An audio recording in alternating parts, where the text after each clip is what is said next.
അതിരപ്പിള്ളിയിൽ ജനവാസ മേഖലയിൽ വീണ്ടും പുലി ഇറങ്ങി. അതിരപ്പിള്ളി പ്ലാന്റേഷൻ 10ാം ഡിവിഷനിൽ പശുവിനെ ആക്രമിച്ചു കൊന്നു.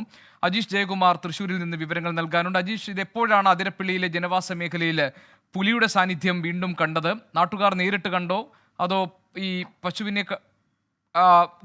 ആക്രമിച്ചു കൊന്നു എന്നതിൽ നിന്നാണോ ഇത് മനസ്സിലാക്കിയത്? ഗോപികൃഷ്ണൻ, ഇത് ഇന്നലെ രാത്രിയാണ് ഈ ആക്രമണം നടന്നതെന്നാണ് നിഗമനം. ഇന്ന് രാവിലെ നാട്ടുകാരാണ് ഈ പകുതി ഭക്ഷിച്ച നിലയിൽ പശുവിന്റെ ജഡം കണ്ടെത്തിയത്. ആതിരപ്പള്ളി പ്ലാന്റേഷനിലെ 10ാം ഡിവിഷനിലാണ് ഈ ആക്രമണം നടന്നിരിക്കുന്നത്.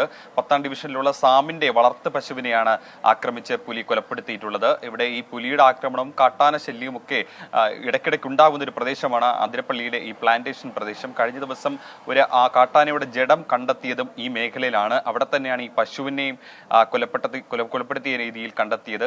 ഈ പ്രദേശത്ത് മുമ്പും ഈ പുലിയുടെ ആക്രമണം ഉണ്ടായിട്ടുണ്ട്. ഈ പ്ലാന്റേഷൻ മേഖലകളിൽ ഈ പശുവിനെ തുറസായ സ്ഥലങ്ങളിൽ മേയാൻ വിടുന്നത് പതിവാണ്. ഇത്തരത്തിൽ മേയാൻ വിടുന്ന പശുക്കളെയാണ് പുലി ആക്രമിക്കുന്നത്. മുമ്പും ഇത്തരത്തിലുള്ള സംഭവങ്ങൾ റിപ്പോർട്ട് ചെയ്തിട്ടുണ്ട്. എന്തായാലും ഇന്ന് വീണ്ടും ഇങ്ങനെ ഒരു ആക്രമണം, തുടർച്ചയായിട്ടുള്ള രീതിയിൽ കാട്ടാനയുടെ ശല്യം ഒപ്പം തന്നെ പുലിയുടെ ആക്രമണങ്ങളും ഉണ്ടായതോടെ നാട്ടുകാർ വീണ്ടും ഭീതിയിലായിരിക്കുകയാണ്. അജീഷ് ജയകുമാറാണ് വിവരങ്ങൾ നൽകിയത്.